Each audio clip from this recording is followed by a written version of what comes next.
Trump, Putin, Zelensky, the phone calls, and where the negotiations stand tonight. Plus, Hochul, Bragg, and James, the warning from the Attorney General to New York. That's Topping the Hill on NewsNation tonight.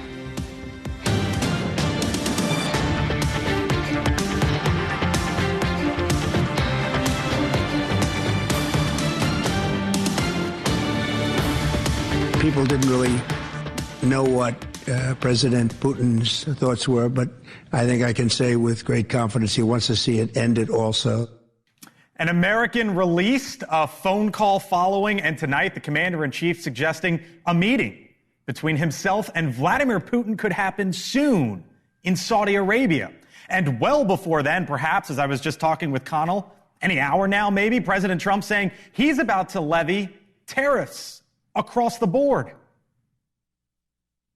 I may do it later on, or I may do it tomorrow morning, but we'll be signing reciprocal tariffs. But there is a different warning for your wallet. The government reporting today that inflation is picking back up. Hello, good evening. Welcome to Washington. I'm Blake Berman. This is The Hill on NewsNation. Several big headlines in this town tonight. Among them, the president swearing in a former Democratic presidential candidate turned supporter to be his director of national intelligence, Tulsi Gabbard, now a part of the Trump cabinet. And tomorrow comes another big vote. Robert F. Kennedy Jr. goes before the full Senate to potentially lead Health and Human Services. Our Joe Khalil live in the Capitol tonight with RFK Jr.'s outlook. But we begin with our Robert Sherman live at the White House with that Trump-Putin phone call and what could come next. Robert? Well, Blake, tonight the White House arranging their diplomatic chess pieces as the president pursues one of his most ambitious campaign goals, ending the war in Ukraine. President Trump speaking with both Russian President Vladimir Putin and Ukrainian President Volodymyr Zelensky by phone today as the U.S. looks to bring both sides to the table and mediate those discussions.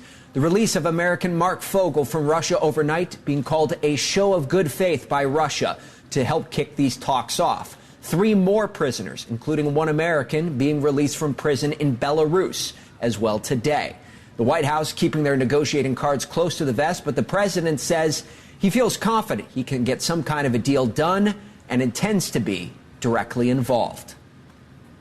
Then I think we're on the way to getting peace. I think President Putin wants peace, and President Zelensky wants peace, and I want peace. I just want to see people stop getting killed. I'll be dealing with President Putin largely on the phone, and we ultimately expect to meet. In fact, we expect that he'll come here, and I'll go there, and we're going to meet also probably in Saudi Arabia.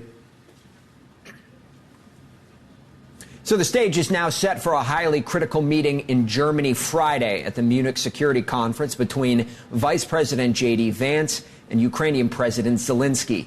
Meanwhile, Defense Secretary Pete Hegseth shedding some light on what a deal could or could not consist of. NATO membership for Ukraine and the return to their 2014 borders, he described as unrealistic. Blake? Robert Sherman live for us tonight at the White House. Robert, thank you. Just down the road, Capitol Hill, a debate in the United States Senate at a hearing about Greenland.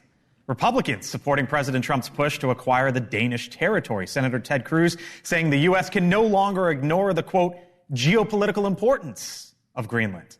Now, some Democrats expressed skepticism, noting that Denmark is a strong ally of the U.S. and has firmly said the territory is not for sale. That, by the way, not the only item on the Senate's list. The upper chamber continuing to vote on the president's cabinet, confirming Tulsi Gabbard as the director of national intelligence in a 52-48 vote. The lone Republican no, Senator Mitch McConnell. Gabbard sworn in this afternoon at the White House.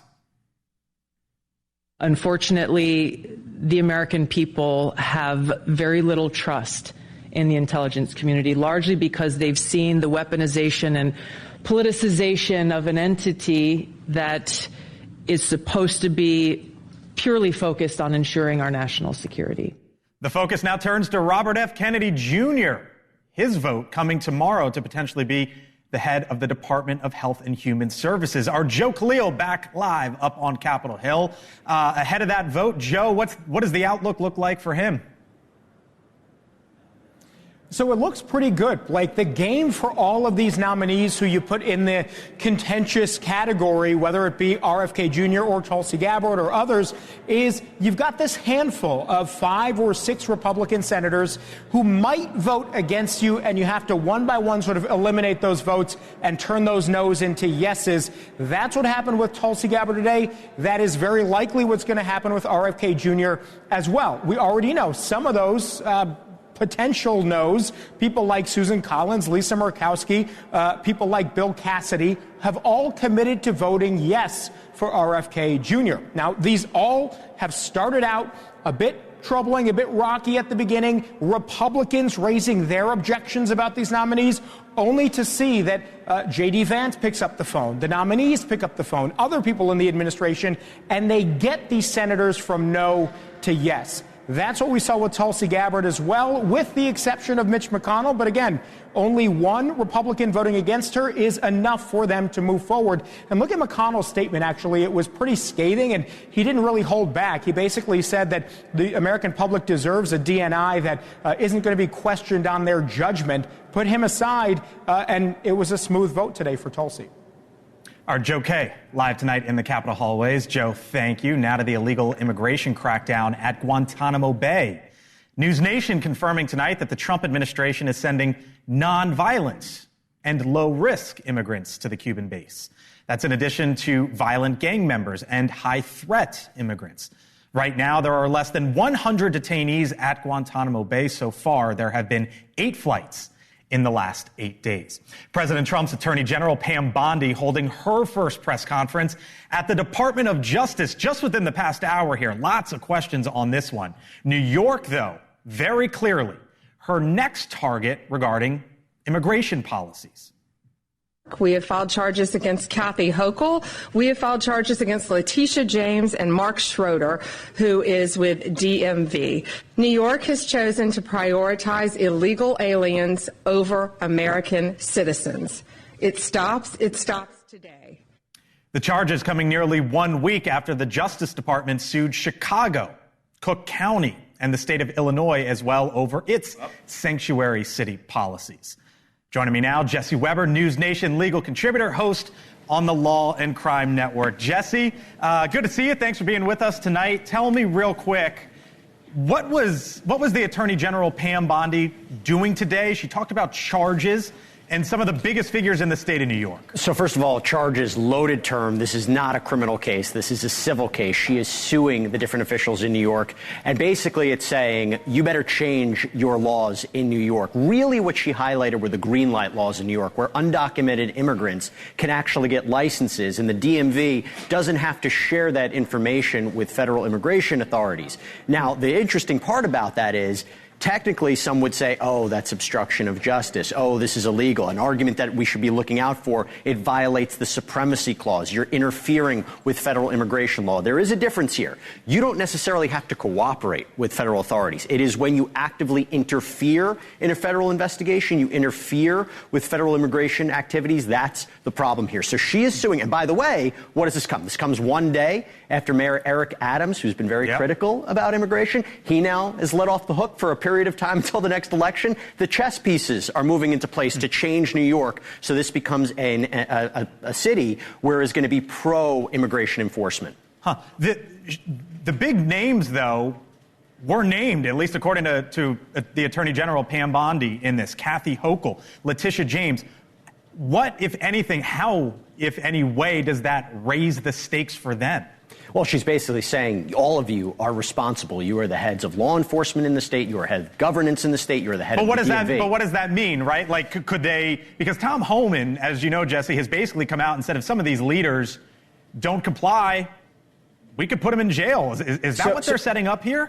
So Tom Homan was talking about a potential leak at the FBI, somebody who tipped off information before a raid happened. If somebody did that, That's a crime. That's a crime. That's separate. But protecting or enforcing what could be perceived as sanctuary city laws, where you're not voluntarily giving over information to federal law enforcement or federal immigration authorities, that is something that's going to be battled in the court. They are going to resist this. They are going to fight this. But if there was evidence that they were actively interfering, and I'm not saying that's what she's saying, I'm not saying that what the allegation is, but if they were actively interfering with federal authorities' mission, their investigation, that's where you get into Tom Homan territory. But we're not at that point yet. This appears to be a lawsuit.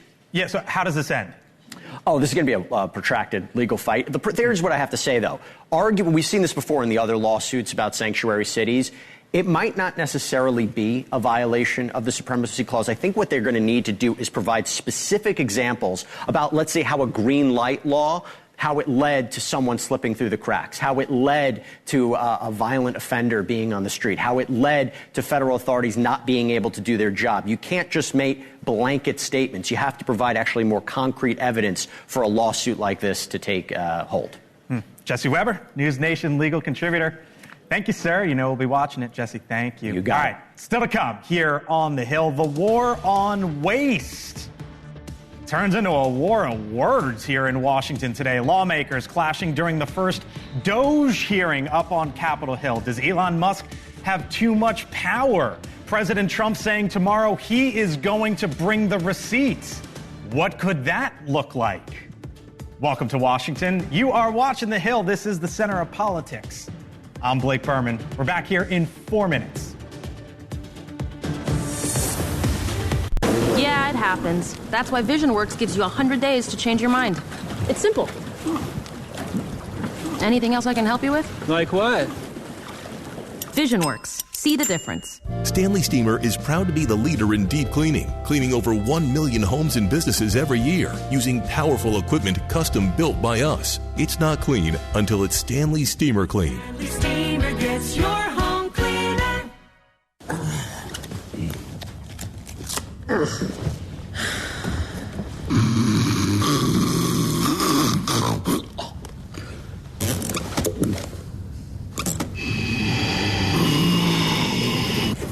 If you struggle with CPAP, you should check out Inspire. Honey?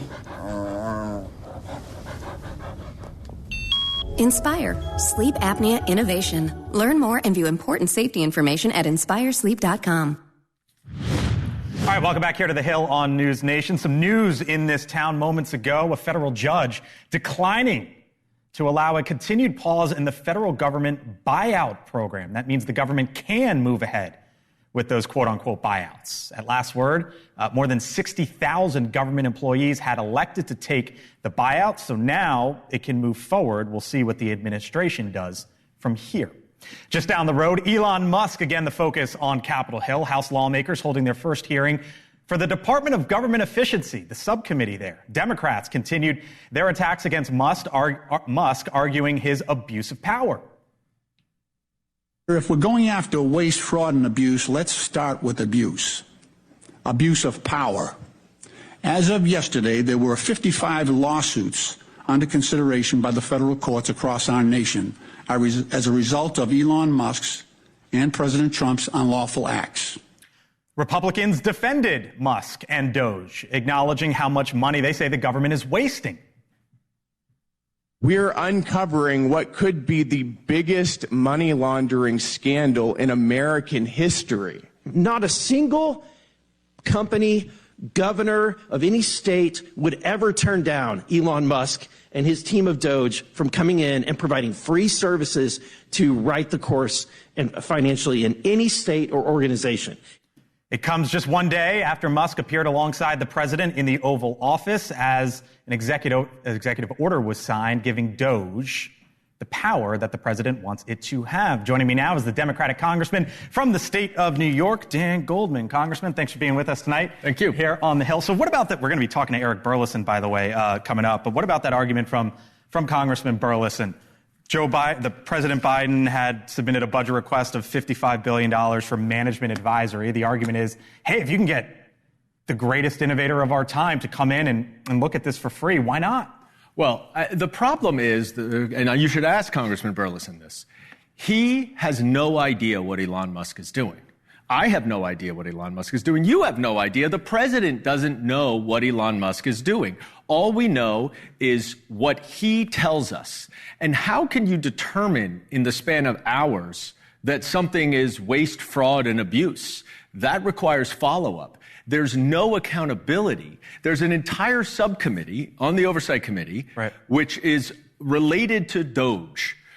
What are they doing in terms of accountability and oversight? Congress has just yielded all of its power. The Republicans have just handed over all of congressional power and oversight to Elon Musk. Are they doing what the Government Accountability Office said they should, though? Because there was a report last year. No area of the federal government is immune to fraud. We estimated that the federal government could lose $233 billion to $521 billion annually to fraud.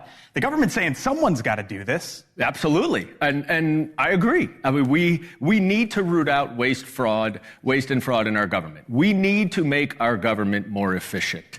The question is, how are we doing it?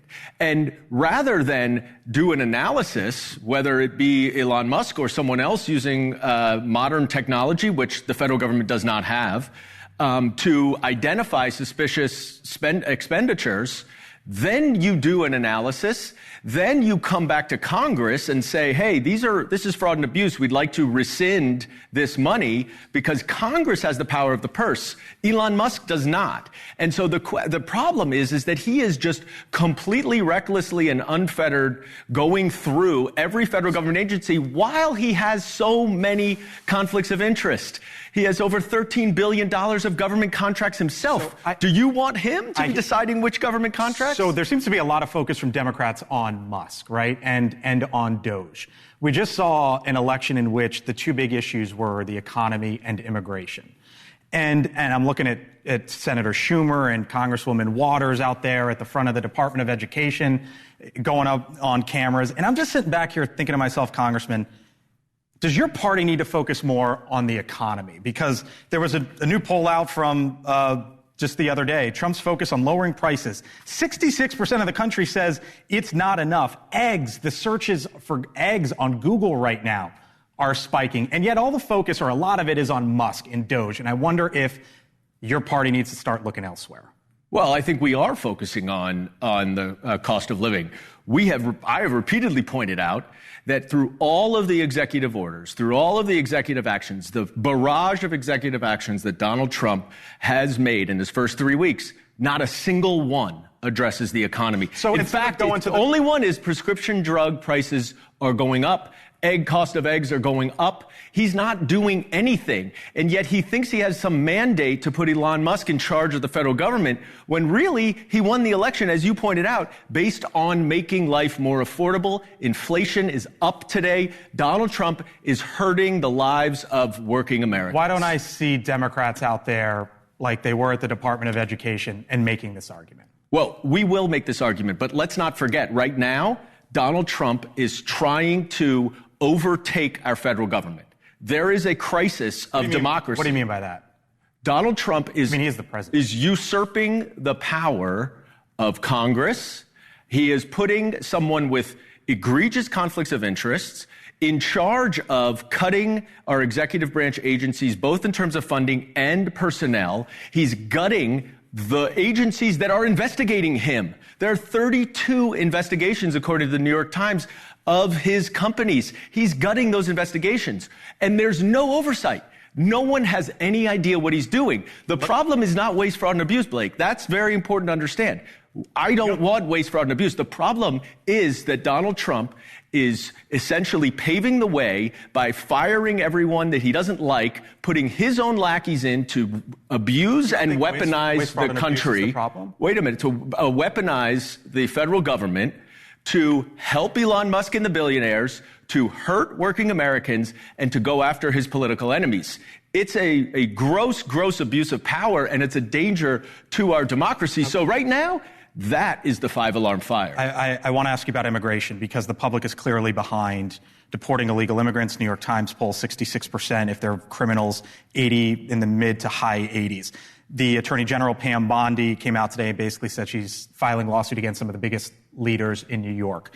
At this point in time, do you think you should stand behind, given those numbers, the Trump administration, and say, yes, they're on the right side of immigration right now? If the Trump administration would find every convicted criminal who's not lawfully here and deport them, we would support him. Okay. That's not what he's doing. He is rounding up anybody who looks like they may be an immigrant, and including U.S. citizens. Well, they're not rounding up just anyone at this point. Yeah, they are. Yeah, they are. I've received complaints that there are U.S. citizens who are detained, and then even though they're U.S. citizens, because they look like they may be immigrants. It is not a targeted effort to deport convicted criminals or others who have outstanding deportation orders.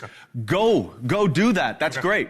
But that's not what he's doing. I'm coming up against time here, Congressman Goldman from New York. We can do this all night, but I got to run. You understand. Thank you, sir. Still much more ahead here on the Hill. The other side of the aisle unveils a blueprint to try to pass the president's agenda. But what if I were to tell you right now, the problem that Republicans have is with some Republicans? I told you we'd speak to Congressman Burleson. He's on the other side. Stay with us.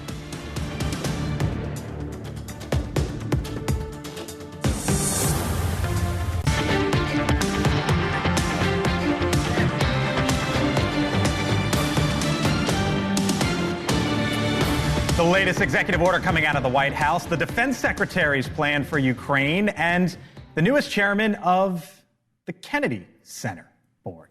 Our Hannah Brandt with us now on what is happening here on the Hill. Hello, Hannah. Hi, Blake. President Trump making sure all of his ducks are in a row on foreign policy, signing a new executive order for the State Department, empowering Secretary of State Marco Rubio to ensure the State Department workers and diplomatic actions align with the president's vision. And over in Brussels, Belgium today, Defense Secretary Pete Hegseth drew a line in the sand with NATO allies on the Russia-Ukraine war.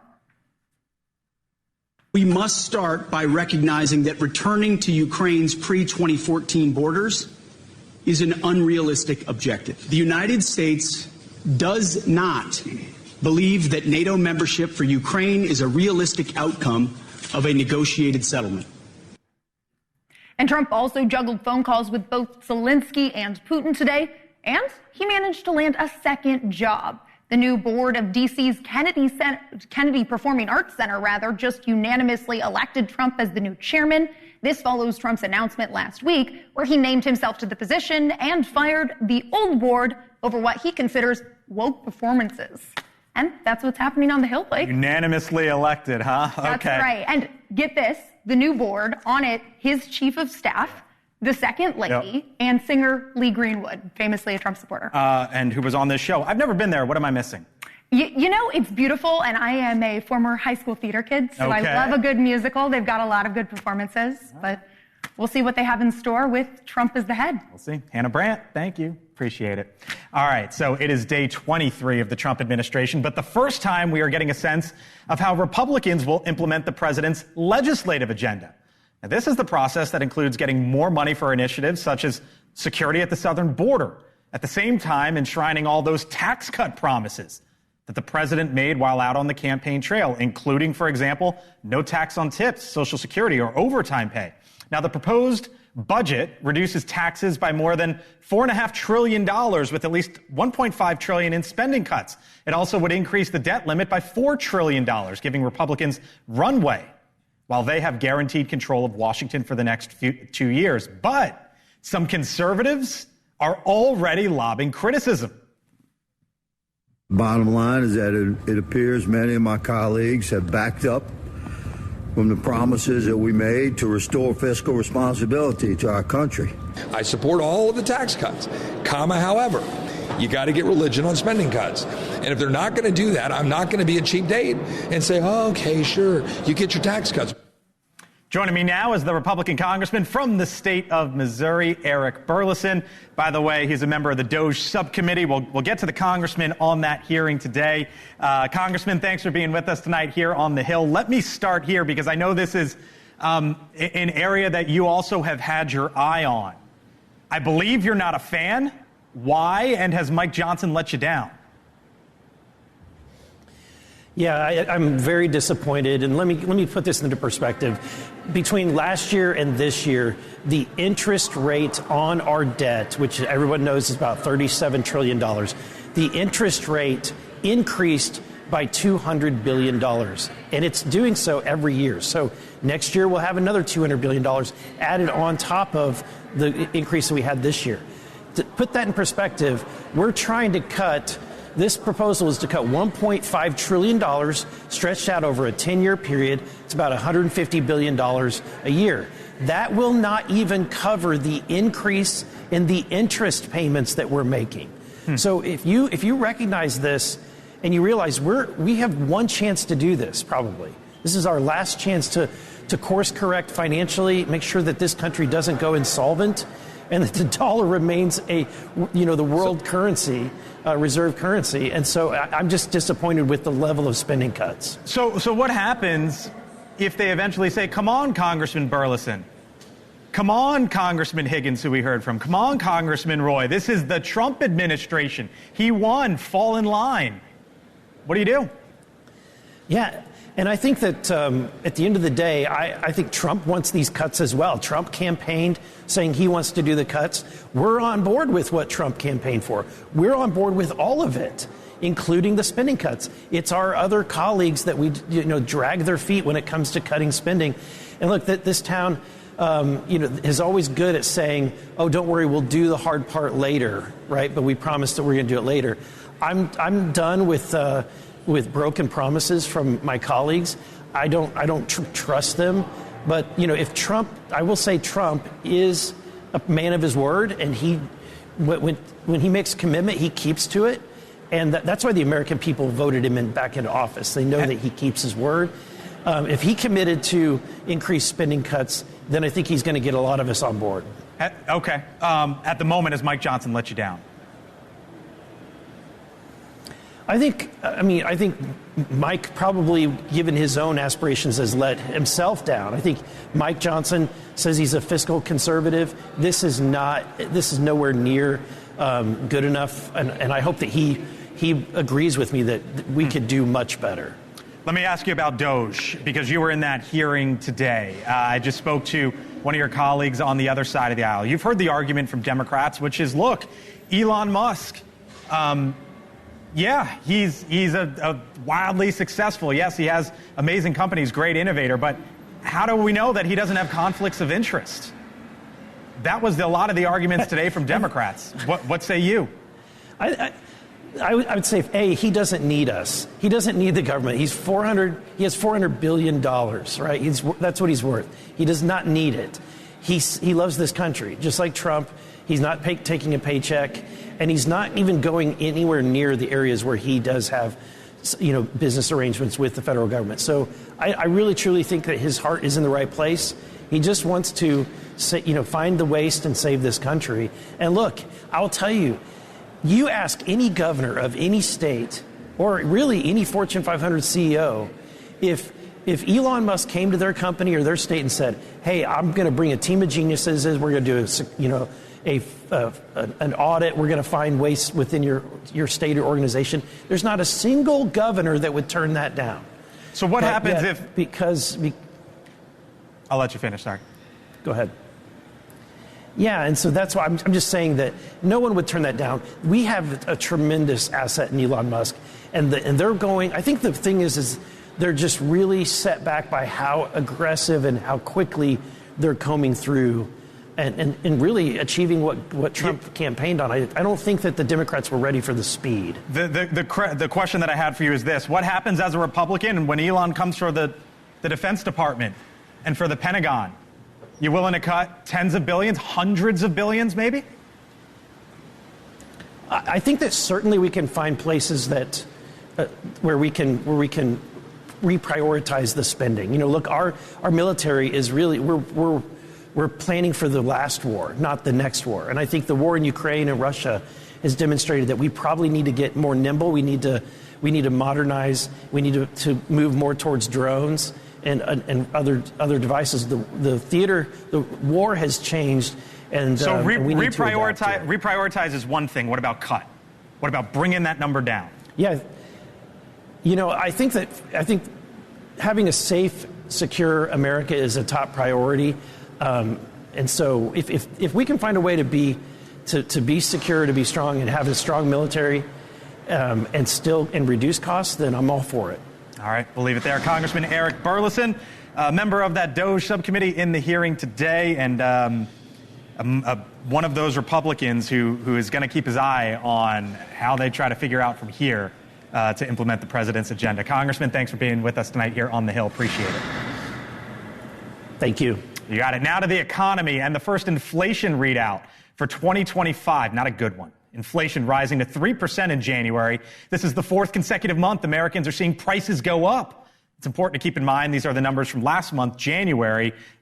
The split there, right, between the end of the Biden administration, the beginning of the Trump administration. But when you look at it from a year back, it was really the last full year of the Biden administration and the Trump White House. Quick to note that. And now the last report of the Biden administration, as revealed today, shows that inflation is still about 4.5% higher over the past 3 months.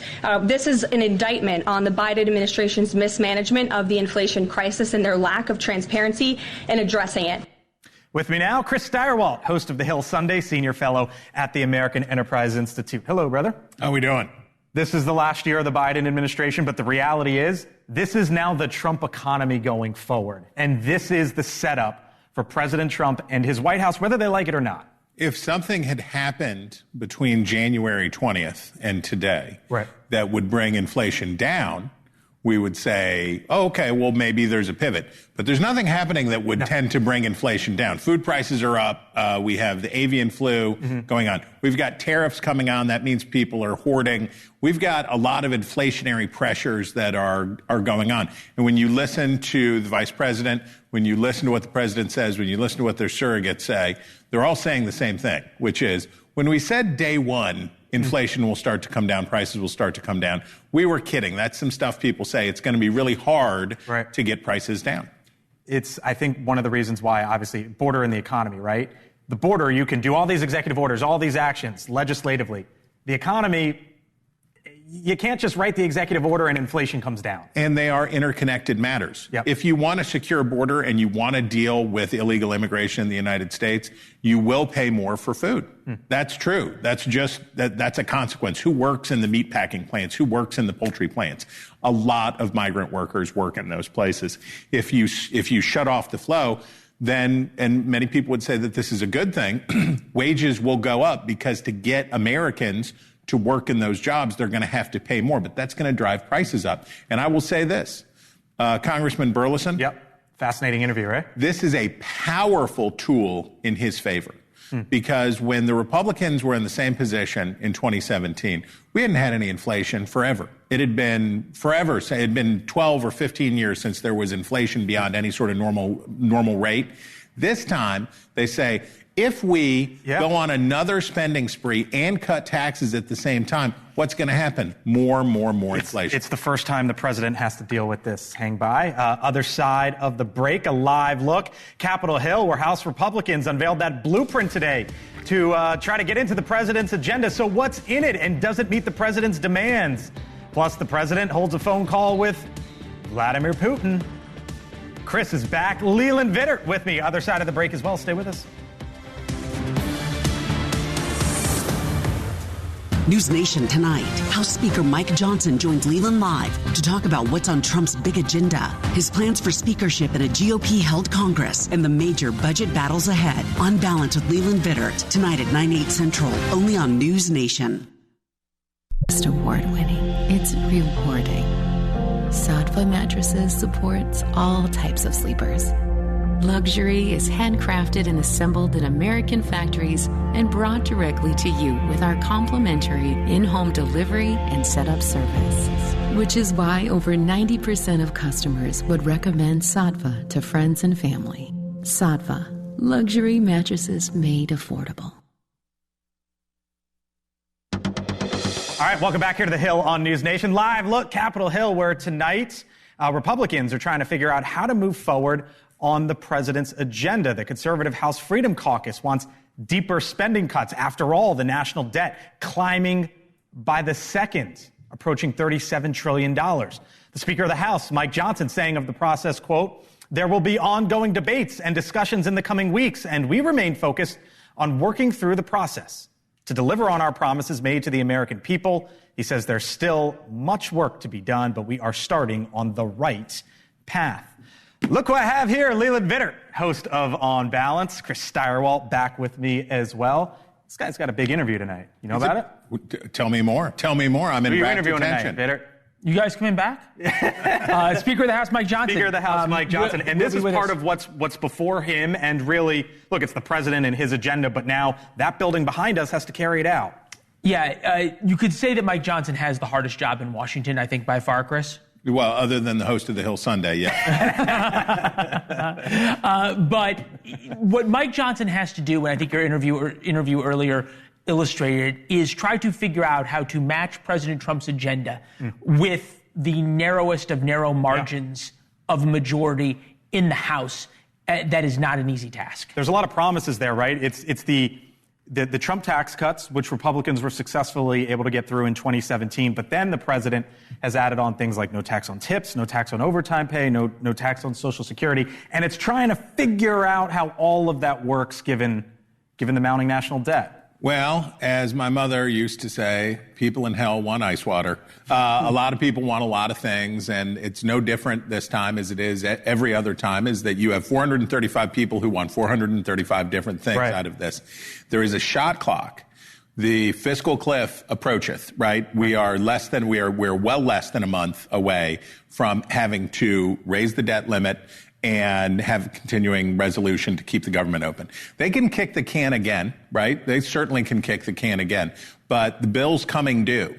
And what will happen at some point is they will have to go to Democrats and get the votes that they need. Do you think so? Even on No. Right. That's to keep the government open. They're going to have to go to Democrats to keep the government open, because Chip Roy and those folks and Burleson and others are not going to vote for it.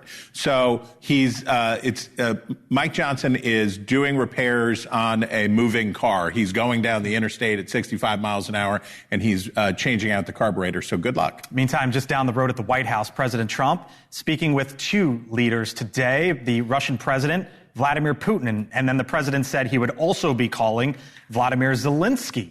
The goal, trying to end the war in Ukraine. The president says that Putin wants it to end. And I think we're on the way to getting peace. I think President Putin wants peace, and President Zelensky wants peace, and I want peace. I just want to see people stop getting killed. There's clearly a lot of movement here, Leland and Chris. Yesterday, we learned that Scott Bessent, the Treasury Secretary, was going to Ukraine. And it was like, why would the Treasury Secretary go there? And then we learned at night there was an American who was held, Mark Fogel, for years, come out. And then the phone call today. And I think it just illustrates. You mean all this wasn't a coincidence? We know very little of what's actually happening right now behind the scenes. The biggest thing I think happened, though, was what J.D. Vance said. We're giving up on the territorial integrity of Ukraine circa 2014. And what Pete Hegseth said that today, the defense secretary. The defense secretary. And J.D. Vance meeting with Zelensky as well. And I think what you're going to have is a situation where Trump is remaking foreign policy the way he sees the world as it is, a realist view, versus the way the State Department wants it to be, and is going to force different ways of thinking, whether it be about Ukraine and being willing to have a negotiation with Putin and have the Ukrainians give up territory, or be it about Gaza and saying we're going to throw the two-state solution out the window. Whether or not the people of Ukraine will go along with this is an open question, and whether or not Donald Trump will stand by as Russian tank columns and North Korean mercenaries march on Kyiv and slaughter people, I don't know. That's the problem. Donald Trump does know the way that he wants the world to be. But the space between here and there includes a lot of bloodshed, a lot of disruption, and a lot of suffering. Everybody can say, oh, wouldn't it be nice if Gaza was like the Riviera? That would be fabulous. Well, what do you do with 1 million Gazans? It would be nice if the Ukraine war was over. What do you do about those Russian tank columns and those North Korean mercenaries and the war crimes and all of that stuff? The reality of reality is a real bugger. So you don't see a negotiation between Ukraine and the Russians with the America mediating? I definitely think that there have been negotiations ongoing, and I think you're seeing it take place publicly. What I mean is the idea that Ukraine is going to say, you can have it all. No, agree. You can take it all. Yeah. Is there a deal where Crimea stays with Russia? We'll see, but it doesn't look anything like what the first drawing from Trump would put out that the Ukrainians would agree to. Thank y'all. Appreciate it. By the way, before we go, again, you're interviewing who tonight? Speaker Mike Johnson, 9 p.m. tonight. Leland, Chris, thank you. I'll be watching. Other service. side of the break, 2 former Major League pitchers, one viral Super Bowl argument, and I'll explain to you on one of the best days of the year, pitchers and catchers. There you go. Why they head to Arizona. Next on The Hill. It's coming up next here on News Nation. Elizabeth will be joined live by the mother of American veteran Travis Leak, who's detained in Russia. She'll also speak with the prison swap advocate who is working around the clock to get him released. Hear their message to President Trump a couple minutes from now, 7 o'clock Eastern, right here on News Nation. Well, a large part of the country right now still reeling from the blowout in the Super Bowl. Others have moved on. A lot of baseball fans, that includes. Today, did you know, this week is a big one as pitchers and catchers start reporting for spring training. And there's a big reason why Arizona is a popular site to get the season started. The Grand Canyon State hosts many of the major league teams for spring training. Sunshine, of course, one of the reasons why. But how about this? It also excludes spring training days from taxation. And with spring training lasting until April, really a couple months' time, elite players can get their practice in without having to worry if Uncle Sam will throw them an unwanted curveball. And did you know baseball, Moneyball, it's about Moneyball more than ever. The MLB raked in a record $12 billion in revenue last year alone. That is more than 15 states in the District of Columbia collected in 2023. No one's spending more than the LA Dodgers, who are on the hook for Shohei Ohtani as part of a $389 million payroll.